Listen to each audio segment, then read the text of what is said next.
What's up, everyone? Welcome back to another review. This time we're taking a look at Teenage Mutant Ninja Turtles 2, The Secret of the Ooze. This movie takes place a year after the events of the original movie.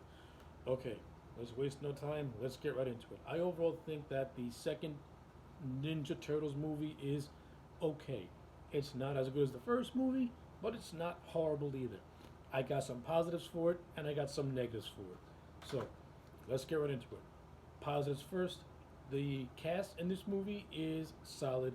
Now, now two out of the four Ninja Turtles do not return to reprise the roles. Those being Corey Feldman and Josh Piaz. They are replaced by different voices, but Brian Toshi and Robbie Riz do return to play Leonardo and Michelangelo, respectively. But how do these new voices hold up with the Turtles? I think they're overall fine. The guy who voices Raphael, he, maintains that same voice that Raphael had in the first movie. The voice of Donatello is completely different. He does not have that Corey Feldman-like voice, which is a shame because I associate Corey Feldman's voice with Donatello. It just has a better sound to it. But how do they get along camaraderie wise? It's fine. It's the same dynamic from the first movie returns with the turtles with this movie.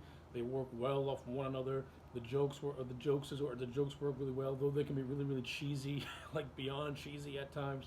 But I like it. The turtles look good in the suits. They look good in the action sequences. So that stuff is fine. Splinter is once again voiced by Kevin Clash, and he's just as good in this movie as he was in the last movie.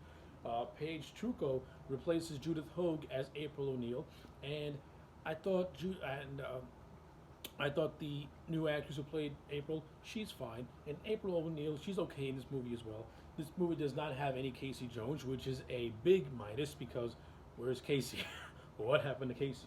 And instead, we get this new character called Keno, and the Keno character is kind of throwaway. To tell you the truth, I would have preferred if we just brought back Casey Jones and left Keno alone, or still have the character of Keno but still have Casey, because the whole thing with Keno is that he's a martial artist who wants to get into the fight, but he's not disciplined.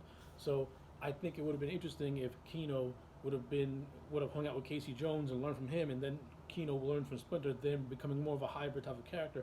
Or since Keno's already a hothead, have him and Raphael kind of link up together.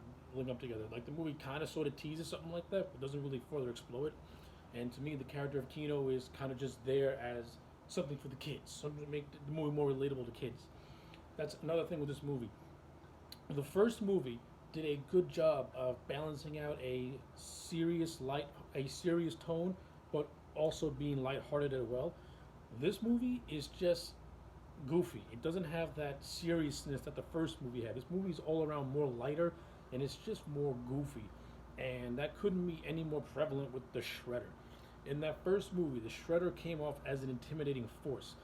This movie, the Shredder is still cool. It's still cool to see the Shredder, but he's kind of played for laughs in this movie, especially when he's messing around with Tokar and Razor. And there's also one scene where Tokar and Razor, after they're born, they call Shredder Mama. It's like, this is Shredder. Shredder's supposed to be a badass, and you're kind of making him, and he's kind of losing badassery points right now with Tokar and Razor calling him Mama. And then you got one scene where Mikey uses like a keyboard guitar to like throw Shredder outside of a concert hall. It's goofy. The Shredder to me is played off for laughs in this movie, and I'm not a big fan of it.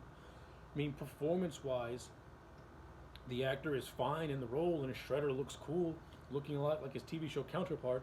And the whole thing with Super Shredder and the climax is completely wasted because the Shredder ends up taking himself out, and there's no satisfying conclusion to his fight scene with the Turtles. Like, the movie is kind of building up the rematch between the Shredder and the Turtles, and the Shredder takes himself out. Kind of lame, kind of just whatever. I don't like it. Shredder in this movie, ginormous disappointment. So this movie, no, the Shredder is poorly handled. Casey's disappearing. The Keno character really doesn't amount to anything. The tone of this movie, it just borderlines on being goofy without having any seriousness to it.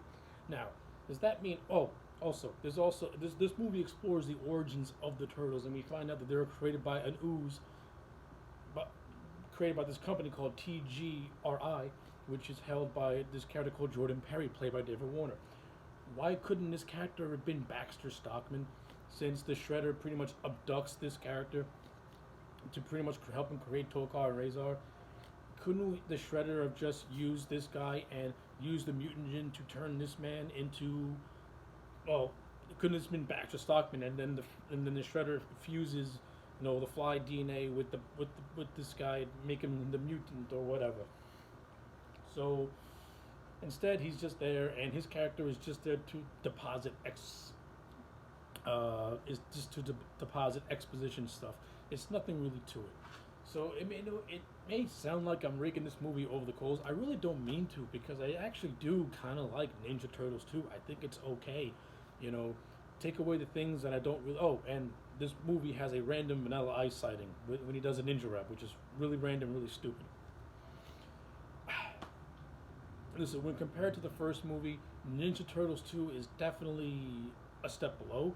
It doesn't have that perfect balance to me that that first movie had. This movie is more goofy, it's more lighthearted, and that stuff is fine for Ninja Turtles, but you also gotta have a grounded seriousness to it, which is what made that first movie so great, because it was able to balance out the funny and the serious and still have a consistent tone all throughout.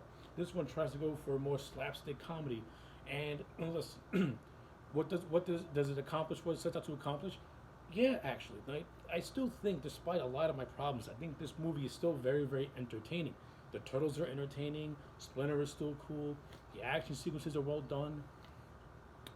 The action sequences are well done in this movie, particularly the opening fight scene where the turtles are taking on these robbers in like a mall type place. It's goofy, it's entertaining, and it's funny. It's not bad, and that's what this movie is. This movie is not bad. I ain't gonna say this is not the worst of the bunch by any stretch of the imagination. I still like Secret of the Ooze despite my numerous problems. I still enjoy this movie. And I'm going to give it a 6.5 out of 10 because it's really not that bad. It's definitely below the first movie by a large margin. This movie gets a lot of things wrong, but it does have some entertainment value to it, and it's not like horrible by any stretch of the imagination. So yeah, 6.5 out of 10 for Secret of the Ooze. Let me know your thoughts in the comment sections down below. Like the video and subscribe, and I will check you back next time for more.